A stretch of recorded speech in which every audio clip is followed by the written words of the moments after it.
Welcome to the first animated edition of the Hot Seat. This probably won't be a regular thing, but we might do it every now and then. But might as well try something new to keep you guys interested. But right now, we are at Shannon's bedroom, and this will be an undercover hot seat. So, two specials for the price of none. Hey, Dad, wake up! Okay. All right. Now, it is only like 2 o'clock in the morning. What is the problem? What's your? Never mind. Never mind.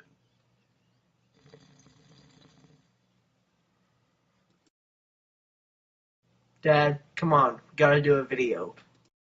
The viewers sent us questions and everything, so let's go.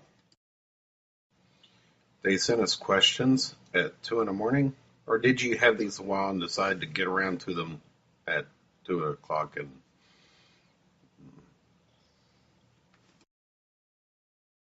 Oh, I've had them for a while. So, first question is, does be here now mean I need to love everybody? no, be here now does not mean you have to love everybody. In fact, you really can't love everybody, especially when they wake you up at 2 in the morning. But no, you're not required to love everybody.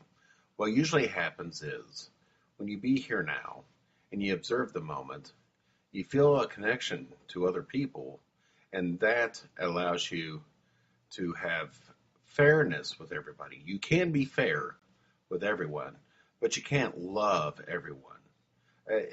There's the whole concept that an expectation that once you be here now, you'll have this oneness with the universe and that you'll love everybody. And if you don't feel that, then you must not be doing it right or something's going wrong. That's not the case. Let go of your expectations. Let go of what you expect to find and how you expect things to be. And that's how you be here now. As far as loving everybody, nobody loves everybody. But the best you can do is be fair and treat everybody equal. Okay, so I hope that answers your question. And FYI, I woke you up at 2:03. Thank you very much. But the next question is, where is the soul located?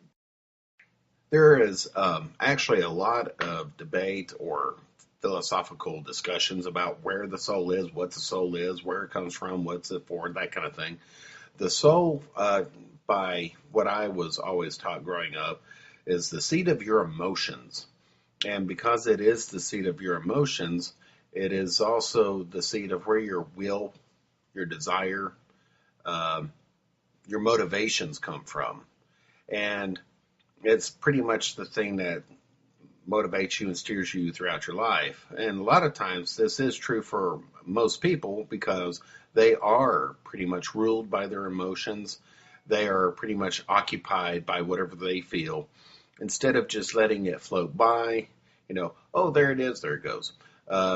They hang on to it, mull it over, let a bad situation take over a large part of their day, and they pretty much discount the good things throughout the day as well.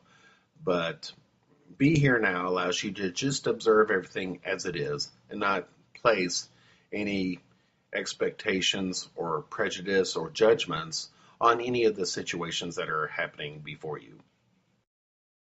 Okay, next question. If this is backed up by the Bible, why is it so vague? I am not sure I understand that question. They're either asking why is be here now the philosophy that I presented so vague, or why is the Bible so vague? So the only response I have to that is, why is this question so vague? I'm unable to determine what is vague and what is not vague by that actual question. If they mean um, why is the the concept of be here now is so vague, I don't. Why is your question so vague? Well, sorry we couldn't answer your question this time, but maybe if you specify, we'll answer it next week. So we'll look forward to that. So our next question is, what is Satsang? Satsang is a word that I don't use a lot because I'm not sure I understand it fully myself. But from what I understand, Satsang is Sanskrit for finding of truth, and it's usually associated with a gathering of people that is gathered together in search of the ultimate truth. That is in no way authoritative. That is no way final definition of that. I am not really the perfect person to ask that question because I don't know Sanskrit and I'm not all that versed in that kind of environment and setting. Okay, our next question is, if the spirit isn't you, what is it for? It's not that your spirit is not necessarily you, but your concept of spirit is not you. What I mean by that is when you place my in front of it, it becomes automatically an object because it is a possession. Even if it's a conceptual object, it is an object, and it will not pass on with you into the afterlife. So your concept of what spirit is not going to pass on with you. Now, if you are indeed spirit, there is an eternal nature in all human beings, and you can be in touch with that by just sitting and being here now and not allowing a bunch of things be piled on top of it. But as far as whether it's you or not, if you can put my in front of it, means that it will not go with you. But there's that fine line, and this is where words really get in the way because they go from being a pointer with the my, and then it really gets skewed all over the place after that. And what I mean by that is I'm not saying that we are not a spirit, but your spirit is an object, and that makes when you say my, it automatically becomes a concept and it automatically becomes an object. If you want to call that eternal nature that moves on spirit, there's no problem with that. Sure, that sounds very, very likely and very good. The thing is when somebody says that hurts my spirit, or that bothers my spirit, or my spirit is happy. What is the spirit that's happy? If you can put my in front of it, that is not truly you. That is an object that you are observing. And if you can observe it, that is not your true self. But you can simply ask yourself, can I observe my spirit? You can observe your feelings.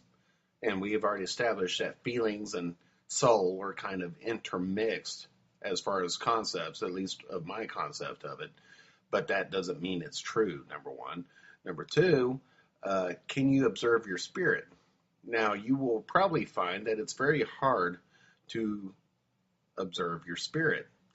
And that's an interesting observation. And that's one you can actually work off of through the rest of your life.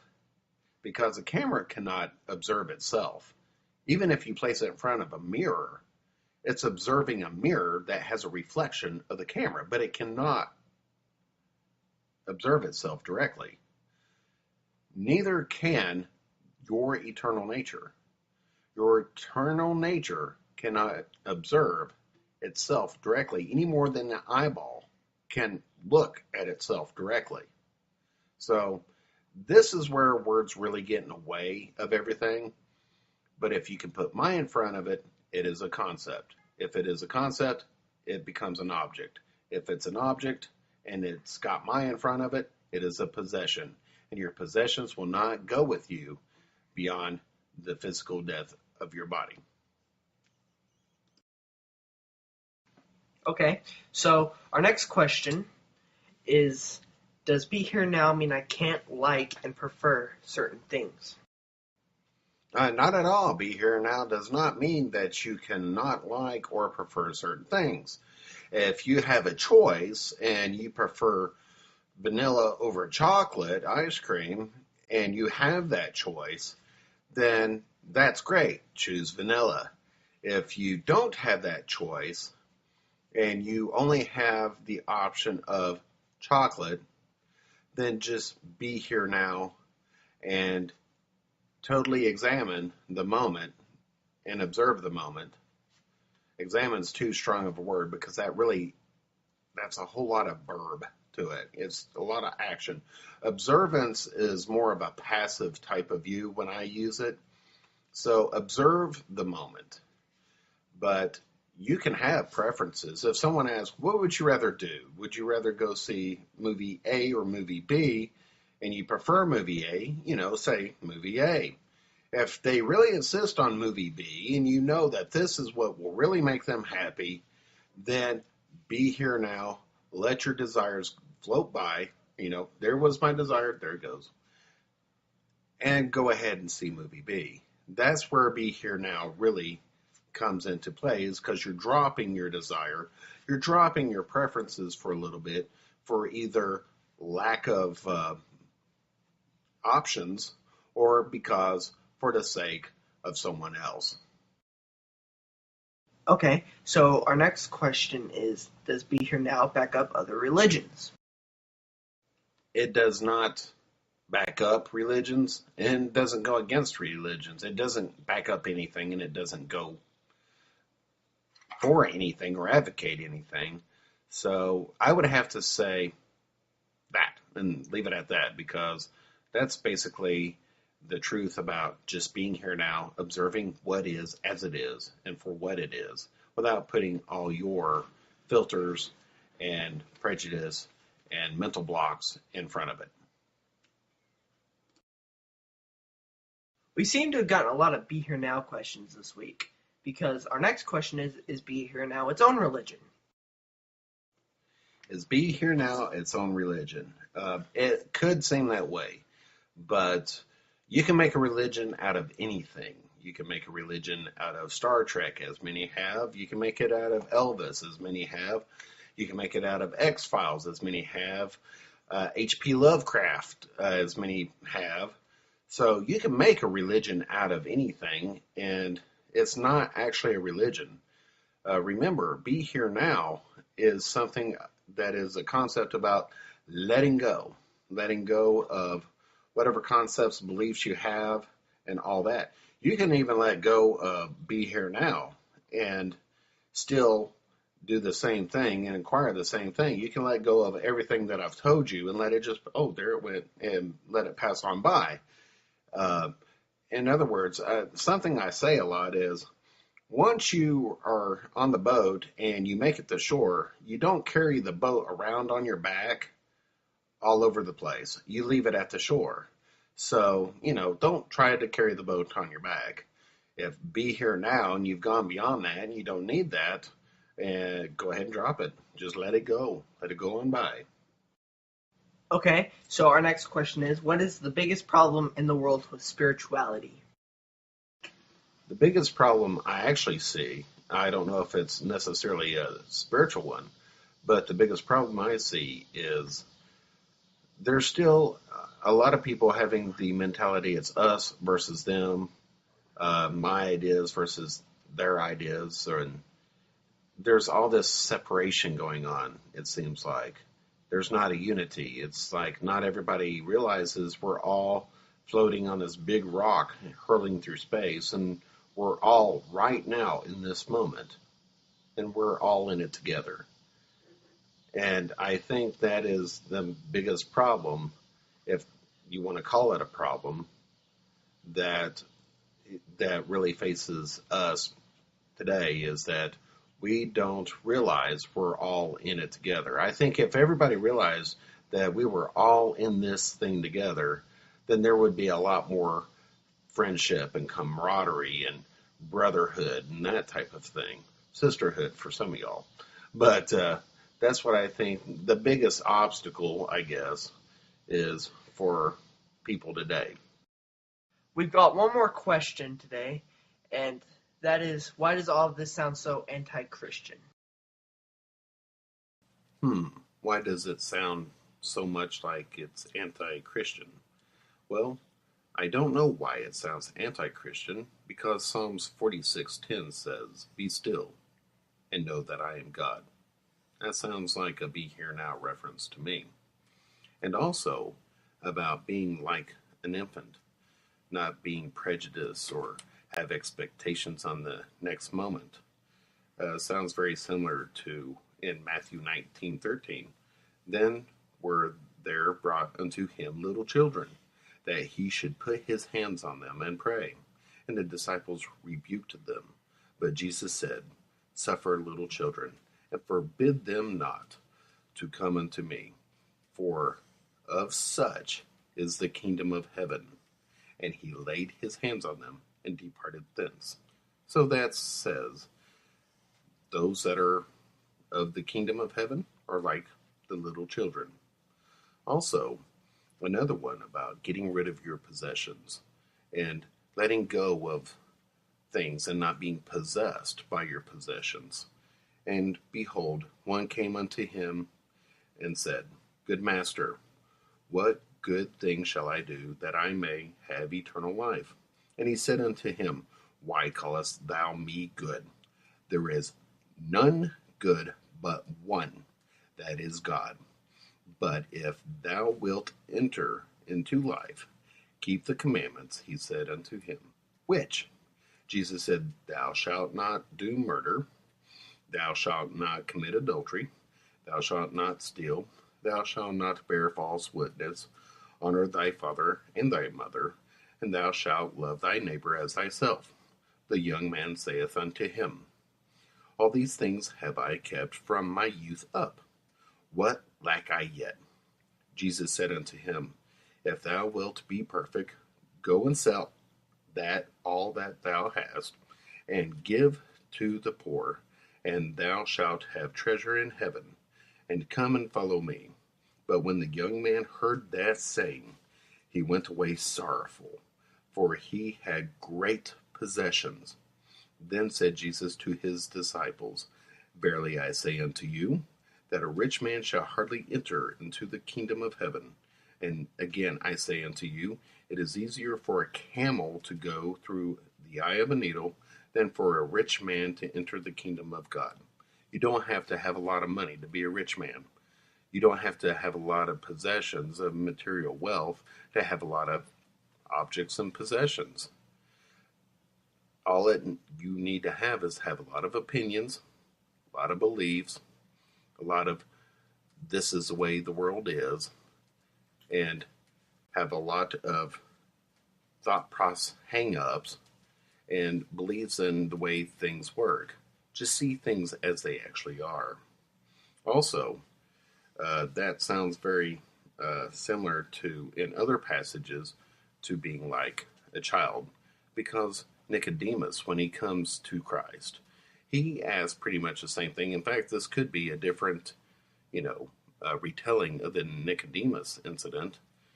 And he says, how must I be born again? And Jesus talks to him about being born again, along the same lines of getting rid of your possessions as well. Also, there's another be here now statement in the Bible. Matthew 6:34 says, Take therefore no thought for the morrow shall take thought for the things of itself. Sufficient unto the day is the evil thereof. So I don't know why this sounds like it's anti-Christian to you, but hopefully you can get past what things sound like so much and just see what things are and hear how things are. But be here now and go ahead and let go of all your prejudice, let go of all your feelings. It's okay that they're there, but don't get attached to them. Don't possess your feelings. Don't possess your beliefs, because as soon as you possess something, that is when it possesses you, much like the rich man that Jesus spoke to. So, everybody have a good night, and I'm going back to bed. Okay, so that's all of our questions for this week. Tune in soon for our next video. Keep sending in your questions. And I'll be starting school next week, so I won't be able to make as many hot seats, but my dad will still be doing stuff. And we'll still try to make more hot seats. But until then, have a nice day.